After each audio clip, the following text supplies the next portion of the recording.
چاہے کسی بھی پارٹی کا لیڈر ہو, اس کو اپنا ایک معیار قائم کرنا ہوگا.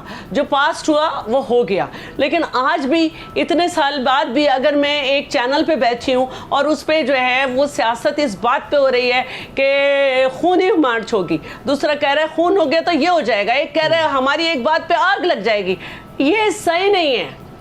دیکھیں یہ صحیح نہیں ہے, یہ ہیٹ سپیچ یا جس نیش پر لے کے چلیں گے وہ صحیح نہیں ہے. اچھا میں یہاں پہ ایک کامنٹ اس پہ بھی آپ رسپونڈ کرتے ہیں حسان, لیکن بلاول صاحب نے کچھ فرمایا ہے, میں چاہوں گا انہوں نے یہ کرپشن جو عمران خان صاحب کا نیریٹو ہے اس پہ انہوں نے کیا کہا وہ بھی ذرا سن لیں تاکہ اس پہ بھی کامنٹ آ جائے. رائٹ, اب دیکھیں حسان صاحب ایکسکیوز آپ کچھ بھی دے دیں کہ سزا کیوں نہیں ہوئی, لیکن جو بات بلاول کر رہے ہیں وہ ہے تو فیکٹ نا, کسی ایک کو بھی سزا نہیں ہو سکی. دیکھیں میں اچھا میں بلاول صاحب کی سٹیٹمنٹ پہ آتا ہوں. میں آپ سے پہلے ایک بات جو میں پہلے کرنا چاہ رہا تھا کہ دیکھیں اس وقت پہلے مسجد نبوی کے کیس میں اور اب آج جو ہوا ہے یہ ایک ڈیلیبریٹ اٹیمپٹ ہے مذہب کو سیاست میں لانے کی اور اس کی بنیاد پر لوگوں کو مشتعل کرنے کی. میں آپ کو بتاؤں کہ حکومت جو ہے نا اس وقت مجھے لگتا ہے کہ وہ بالکل نروس ہو چکی ہے اور حماقتوں پہ حماقتیں کر رہی ہیں. ایک طرف جلسے کو روک کے لوگوں کو اریسٹ کر کے ریلیز کر کے لوگوں کا جوش و خروش بڑھانے والی بات ہے. وہ شخص گجرانوالہ ڈویژن کے کارکنان بھی تمام سیالکوٹ پہنچ گئے ہیں, جو دور دور سے آ رہے ہیں وہ بھی پہنچ گئے کہ کیا ہو رہا ہے. دوسری بات مذہب کے حوالے سے ہی کرنا. تیسری بات جو میں نے آپ کو پھر میں وضاحت کروں کہ بیوروکریسی کا کام یہ ہے کہ جو بھی آپ نے انہیں کہا اخلاقی غیر اخلاقی قانونی غیر قانونی, جب آپ پبلکلی اس کو ایک بندے کی تعریف ایک پولیٹیکل لیڈر کرے گا کہ شاباش, تو اس کا مطلب یہ ہے کہ آپ نے اسے پولیٹیسائز کیا اور آپ نے انڈورس کیا کہ یہ ہمارے ایجنڈے پہ چل رہا ہے, چاہے وہ چل رہا ہے یا نہیں چل رہا. اس سے جا کے پوچھیں تو وہ شاید سر پکڑ کے بیٹھا ہو کہ مجھے کیوں آپ لوگوں نے اس پبلک ڈیبیٹ میں گھسیٹ دیا. یہ بڑے ڈینجرس ٹرینڈ ہے اور یہ نروس ہونے کی وجہ سے یہ حماقتوں پہ حماقتیں کر رہی ہیں. اس طرح نہیں چلے گی یہ چیز, ان کو خود میرے خیال میں عقل کرنی چاہیے. دوسری بات دیکھیں جو آپ نے مجھے اسٹیٹمنٹ سنوائی کہ کیوں سزا نہیں ہوئی, بلاول صاحب نے کہا سزا نہیں ہوئی. میں آپ کو ایک ریزن دوں گا, آپ کہیں گے یہ پروسیس ہے ہو جانی چاہیے تھی, بالکل ہونی چاہیے اس ملک میں جلدی, رول آف لا کا سسٹم جلدی چلنا چاہیے. لیکن کیا یہ ایکسکیوز اتنا بڑا ہے کہ ہم کرپشن کے خلاف بات کرنا چھوڑ دیں, یا ہم یہ ازیوم کر لیں کہ کیونکہ 4 سال میں کسی شخص کو یا یہ شہباز شریف کا کیس جو ہے پورا نہیں ہوا, ہم یہ ازیوم کر لیں کہ اس ملک میں کرپشن نہیں ہوتی. اس ملک کے جو بڑے لیڈر انہوں نے میگا کرپشن نہیں کی.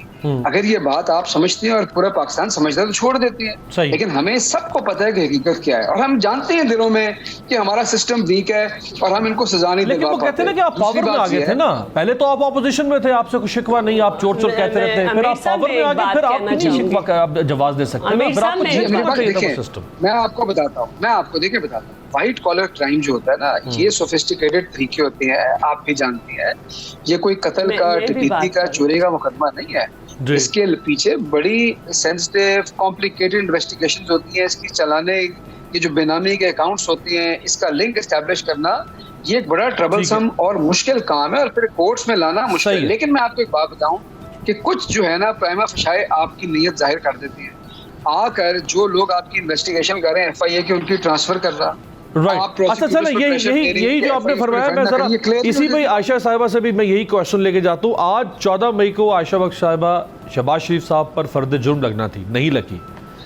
جب سے وہ پرائم منسٹر ہے یہ تیسری یا چوتھی دفعہ ان کے اوپر چارج شیٹ فریم ہونی تھی, وہ نہیں ہو رہی. DG FIA change, director FIA change. Shahbaz Sharif صاحب کے دور میں ان کی تفتیش کرنے والے کو اٹھا کے سندھ بھیج دیا گیا. یہ کیا آپٹکس ہوں گے ڈیموکریسی کے؟ پھر امیر صاحب انتہائی برے آپٹکس ہیں اور یہ وہاں سے ان کا آغاز ہوتا ہے جب مسلم لیگ نون نے وفاق میں وزیر اعظم باپ اور صوبے میں بیٹے کو وزیر اعلیٰ کے طور پر سامنے لایا. تب سے اس پر تنقید کی جا رہی ہے اور مستقل تنقید ہو رہی ہے کہ آپ کے کیسز چل رہے تھے, فرد جرم عائد ہونے والی ہے. ایون میں نے تو گزشتہ روز یہ بھی کہا کہ واپسی ہو جانی چاہیے تھی کیونکہ آج طلبی تھی, فرد جرم عائد ہونی تھی, وہاں سٹے بڑھا لیا گیا ہے.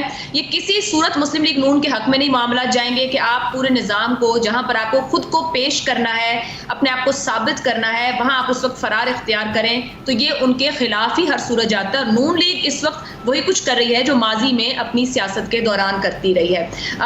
اس پوری صورتحال کے اندر جہاں وہ باہر جا کے بیٹھ گئے ہیں کہ فیصلہ سازی نہیں کر پا رہے, جہاں نظام کے آگے سبمٹ کرنا ہے وہاں فرار اختیار کر لی جائے, کہ نون لیگ کے پاس ایک خاندانی معاملے کے طور پر اس ملک کو یا نظام کو چلانے کی جو کوشش ہے یہ ماضی ہی سے متعلقہ ہے. جو کچھ ماضی میں کرتے رہے, سیکھ نہیں ہے کوئی کہ ہمیں آگے بڑھنا ہے, ملک اور قوم کو آگے لے کے جانا ہے, تو وہ بات کرنے کی حد تک محدود نہیں رہ سکتا. آپ کو عمل کر کے دکھانا پڑے گا.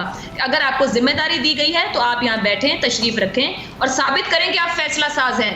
اگر آپ فیصلہ ساز نہیں ہیں, ملک کے فیصلے لندن سے ہوں, تو پھر پتہ چل رہا ہے کہ معاملات کو کیسے چلایا جائے گا. اس سے پہلے ایک بات ہو رہی تھی, حسان صاحب نے بات کی ڈیلیبریٹ اٹیمپٹ کی. ہم سب سیاست میں یا صحافی بھی جب بات کرتے ہیں, ہم پورا سچ نہیں سامنے رکھتے, پورے طور پہ بات نہیں کی جاتی. جو جہاں کھڑا ہے, جہاں سے پریزنٹ کر رہا ہے, اتنی ہی بات اٹھاتا ہے, اتنا ہی سچ اٹھاتا ہے اور اس کو سامنے رکھ دیتا ہے. جہاں ایک طرف اس وقت جو اتحادی حکومت بیٹھی ہے, اس کو یہ پتہ ہے ہم کیوں آئے, کیونکہ عمران خان کو مائنس کرنا تھا. عمران خان معاشی نقصان کر رہا تھا بقول ان کے, اور بڑے معاملات خراب ہو رہے تھے. آگے کرنا کیا ہے, کرنے کیا آئے ہیں, اس کا جواب ان کے پاس نہیں ہے. اسٹریٹجی کیا ہوگی اس کا پتہ نہیں ہے. یہی سوال, آپ کی اجازت سے ایک بریک سے واپسی پہ میں یہی سوال آپ کے سامنے رکھوں گا کہ اب 1 ماہ سے 3 دن اوپر ہو چکے ہیں شہباز شریف صاحب کو پرائم منسٹر بنے, اور اگلے مزید 3 دن میں ان کی کابینہ کی تشکیل کو بھی 1 ماہ ہو جائے گا. تو ابھی تک ویژن سامنے نہیں رکھ پائی یہ حکومت, کیوں نہیں رکھ پائی؟ بریک کے بعد.